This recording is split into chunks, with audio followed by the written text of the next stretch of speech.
नमस्कार मित्रांनो, सध्या आपण आहोत बीड रेल्वे स्टेशनवर आणि बीड रेल्वे स्टेशनहून येऊन तुम्हाला बातम्या सांगायचा मुद्दा हा की 2 ते 3 नवीन अपडेट्स आहेत रेल्वे संबंधात.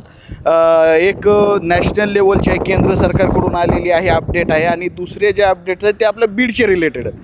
पहिली अपडेट सांगायची झाली तर जी IRCTC ॲप होतं किंवा IRCTC वेबसाईट होती ज्याच्यामुळं आपण तिकीट बुक करायचो ऑनलाईन पद्धतीनं असेल, त्याच्यामध्ये काही त्रुटी होत्या त्या आजपासून म्हणजेच 15 जुलैपासून त्या त्रुटी काढण्यात आल्या. म्हणजे बऱ्याचदा असं होत होतं की लवकरात लवकर तिकीट बुक होत नव्हतं, स्पीड कमी यायचा, ते जवळपास पूर्ण कमी करण्याचं किंवा बंद करण्यासाठी त्यांनी प्रयत्न केलेत आणि वेबसाईटवर ते टाकलेलं आहे. अधिकृत वेबसाईट तीच राहणार आहे, त्याच्यामध्ये बदल केले गेलेत.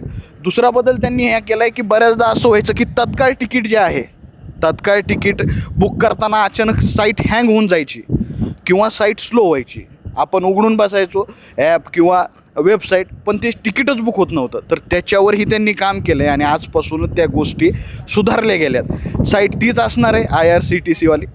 दुसरा महत्त्वाचा बदल हा आहे की सध्या आपण बीड रेल्वे स्टेशनवर उभं आहे आणि म्हणजे बीडकरांसाठी बीडमधली रेल्वे हा एक जिव्हाळ्याचा विषय आहे. आता अहिल्यानगर ते बीड ही एक रेल्वे दर दिवस धावती आहे, पण तिचा प्रवास जवळपास 4.5 ते 5 तासाचा दर दिवशीचा रन आहे.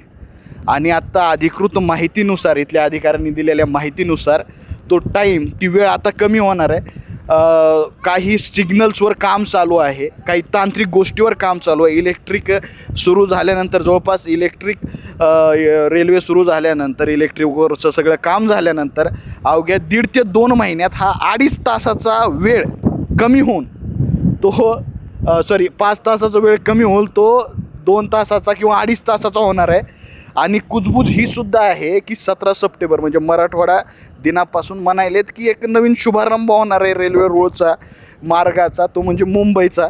आता पण हे कितकं खरं आहे ते येणाऱ्या काळात कळेल. लोकांमध्ये अशी कुजबूज आहे, पण हे मात्र नक्की आहे की जी रेल्वे अहिल्यानगर ते बीड धावती आहे तिचा जो 5 तासाचा वेळ आहे तो कमी होऊन 2 ते 2.5 तासाचा होणार आहे. केंद्रात सुद्धा या गोष्टी सांगितल्या गेलेल्या आहेत की त्यांच्या समजा ॲपवरच्या ज्या गोष्टी आहेत किंवा साईटवरच्या गोष्टी त्या चेंज झाल्यात. आणि दुसरा महत्त्वाचा मुद्दा बीड जिल्ह्यातल्या या रेल्वेचा, बीडच्या या रेल्वेचा. धन्यवाद. मी विश्वजित, कॅमेरामॅन मुकुंदसोबत लोकाशा TV.